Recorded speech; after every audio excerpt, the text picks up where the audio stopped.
نخش معانا الفيديو بقى وشوفينا هنعمل ايه النهارده. وشوفي السمنه اللي عملناها بريحه السمنه الضاني ديت. وشوفي معانا حواوشي الطاسه اللي عملناه سوا وكباب الحله. يلا اذكروا الله وسمي الله وصلى على الرسول. انا بذكر الله تطمئن القلوب. يا مساء الخير او صباح الخير على حسب ما بتشوفوا الفيديو دلوقتي. تعالوا يلا بينا كده نبدا يوم جديد وفيديو جديد.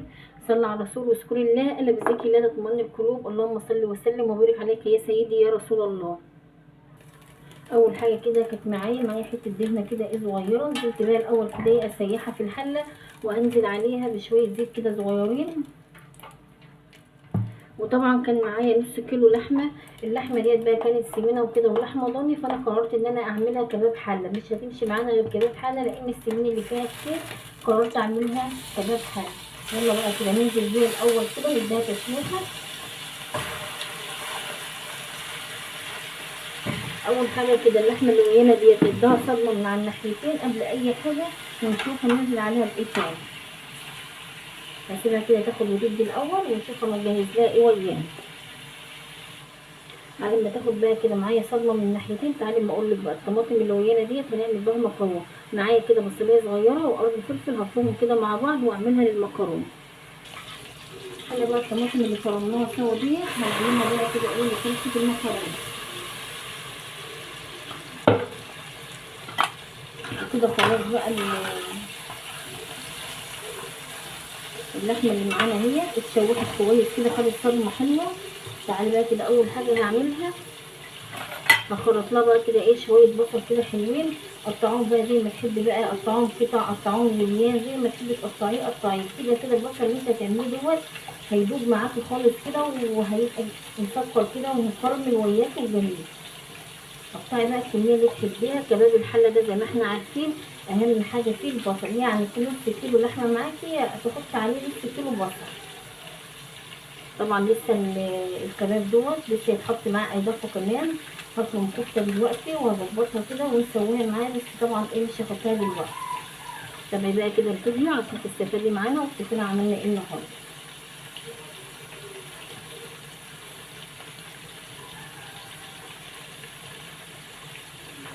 بصراحه يعني احلى حاجه كده في الكباب الحله دوت شويه البصل اللي انت بتعمليهم.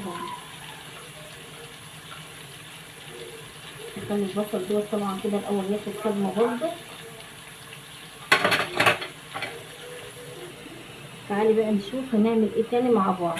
طبعا بقى الاكل بتاعنا كده على النار دي كانت دهنه ديت ليا اللي هي من بتاعه الضاني، فانا عارفه ان هي سمينه وكده، فما ينفعش تحطها كده على اكلات يعني او على اكله واحده فهتخلي الاكل بتاعك سمين ومش هتبقى كويسه خالص. خدت الدهنه حته اللي اللي معانا ديت. تعالي بقى كده انا هسيحها الاول كده على النار واسيبها كده لحد ما تخمر خالص وتنزل كل اللي فيها، وهوريكي هنعمل فيها ايه مع بعض دلوقتي. اهم حاجه كده حته اللي ديت هسيبها لحد ما تنزل كل اللي فيها، وهوريها لك بقى تعملي بيها اكل تخلي اكلك كله كده مطعم كده بقى اكنك عاملاه للحمه الضاني.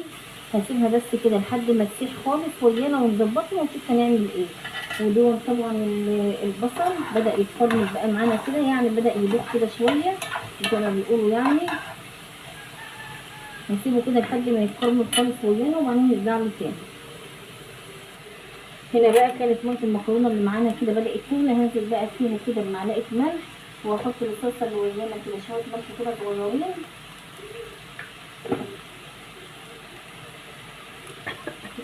واحط لها برده نص معلقه سكر عشان احنا عارفين السكر دوت بيعلي نسبه الحموضه في الاكل. هنا برده كده كنت فارمه حوالي نص كيلو من الطماطم. هنزل بقى كده بيه على اللحمه اللي ويانا.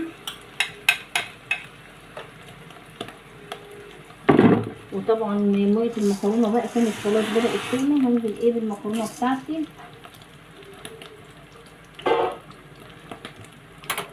يعني لما تخش المطبخ كده تخش بحب كده هتلاقي نفسك بتخلصي كل حاجتك كده في ثواني، مفيش حاجه بتاخد معاكي وقت خالص. انا حاطه اللحمه على النار والصلصه معانا برده بتستوي كده، يعني كل حاجه معاكي مش هتاخد ساعه خالص غير بس هي دوب تسويه اللحم. احط بقى على الصلصه بتاعتي عشان تستوي كده براحتها.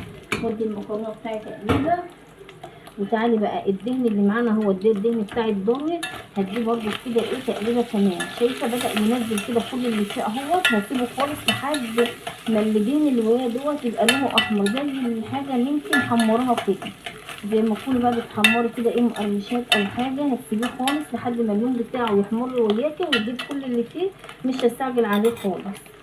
هنا نزلت بنص كيلو طماطم، هسيبها بقى كده ايه تتشوح كده برضك شويه مع بعضها، مش هستعجل عليها خالص. اقول لك بقى هنعمل لها ايه بقى تاني. هضيف لها بقى اول حاجه كده معايا بهاراتك بقى. طبعا عندك بقى دي معلقه من السبع بهارات دي تغنيك عن اي بهارات تانية هتحطيها. يعني كنت هتحطي مثلا حبهان مطحون، ادي فيها الحبهان المطحون، هتحطي كزبره فيها كزبره، فيها كمون، فيها فلفل اسمر، وفيه كريمه صيني، وفيها قرنفل، وفيها جميع بهاراتك ما شاء الله. يعني كده كانوا 9 انواع. المعلقه اللي ويانا ديت هتخلي بقى الكباب الحل اللي معانا دوت في حته تانية خالص. هضيف لها بقى ايه تاني. انا قلت لك طول ما البرطمان دوت موجود عندي اطمني كده مطبخك كده ايه دايما عامل بالخير، ما انتش بتبقي محتاجه لاي حاجه خالص، كل حاجتك بتكون جاهزه، تقدري تعملي اي وصفه، تعملي اي حاجه في اي وقت انت عايزاه. هحط لها برده دي حته قرفه، وهزودها برده كده ايه حبايتين من الحبهان. خلاص بقى كده اسيبهم بقى يعيشوا حياتهم، واسلق المكرونه بتاعتي ونشوف هنعمل ايه تاني. هنا بقى خلاص كانت المكرونه قربت تستوي معانا، ودي كانت طبعا اللي هي اللي انا قلت لك عليها بدات تحمر خالص، ما طلعتهاش خالص اهي، شايفه اللون بتاعها. ما رضيتش اجي يمها خالص غير ما لونها بقى اصفر كده وياي. هنزل بقى عليها بشويه سمنه، اي سمنه عندك انت بتستخدميها، يعني زي ما تكوني بقى كده ايه بتطعميها بالسمنه ديت، تبقى كلها كده ريحتها ليا كده اكنك طبخه الطبيخ بتاعك دوت بضاني. شوفي بقى هسيبهم بقى كده يسيحوا كده مع بعض شويه ويستووا مع بعض حبه كده، واروح طافيه عليها وسايباها لحد ما تبرد. شفتي بقى ما تخشي مطبخك بقى كده بحب وانت مش شجاعه، وتحملي كل حاجتك كده مع بعضها، كل حاجه بتخلص على طول، مفيش حاجه بتاخد وقت خالص ولا ايه. خلاص بقى الصلصه بس بدات تستوي اهيت المكرونه، والمكرونه خلاص جوزت خلاص السلقه، هشيلها بقى اصفيها. وادي الدهن اهوت اللي معانا، بدل ما تعمليه في اكله واحده وتبقى سمينه معاكي وما تحبيهاش، لا انا شلتها خالص كلها وسيحتها عشان لما اجي اعمل بقى بيها اي طبيخ تاني احمر او اي حاجه تبقى كويسه معاكي كده، واكلك يبقى اكنك عاملاه بالضان. دي طبعا بقى اللحمه اهيت خلاص كده قربت تاخد دي تشويحه عشان تستوي بس اكتر معانا. احنا عارفين ان اللحمه دي بتاخد يعني ايه شويه في السوا كده. زودتها بقى كده شويه ميه، واسيبها بقى انساها خالص بقى، واسيبها تعيش حياتها لحد ما تستوي. هنا بقى كانت خلاص الكفته اللي معايا برده كانت حمرتها كفته فراخ زي ما انتم متعودين معايا وانا عاملاها معاكم قبل كده. كنت مجهزاها برده، هنزل بيها معايا على الكباب اللي ويانا، وهنزل بقى بمعلقتين من الصلصه الجاهزه، وشويه فلفل طبعا كنت مقطعاهم كده ومضباهم، لان خلاص بقى احنا عارفين كفته الفراخ يعني تسويتها هتكون بسيطه بس كده. اديتهم بقى تقليبه بقى ببعضهم، واسيبهم بقى لحد ايه ما يسبكوا شويه، وكده خلاص تكون الوصفه جهزت معانا، ويبقى كده يومنا خلاص خلص. هنا بقى كنت بعمل حواوشي الطاسه بقى، ده كنت عامله برده كده سندوتشات حواوشي معبياها كده مجهزاها، وقلت بقى ايه يعني استسهلت بقى وكده، فقلت اسويها في الطاسه كده على النار، مش مستاهله بقى يعني ادخل فرن بقى وكده، قلت اعملها في الطاسه.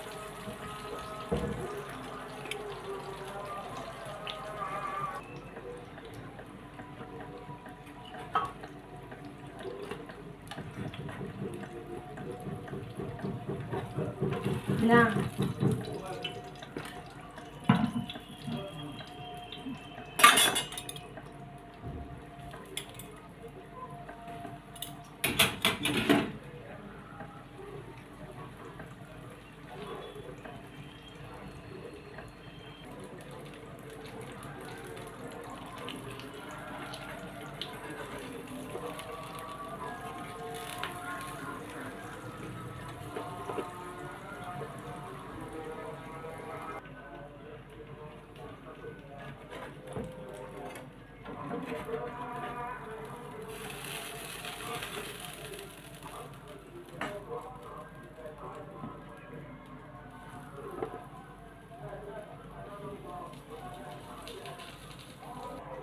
هنا بقى كانت خلاص وصفتنا خلصت النهارده. كانت الكباب الحله بقى اللي معانا خلص، وكنت عامله معاه كفته فراخ.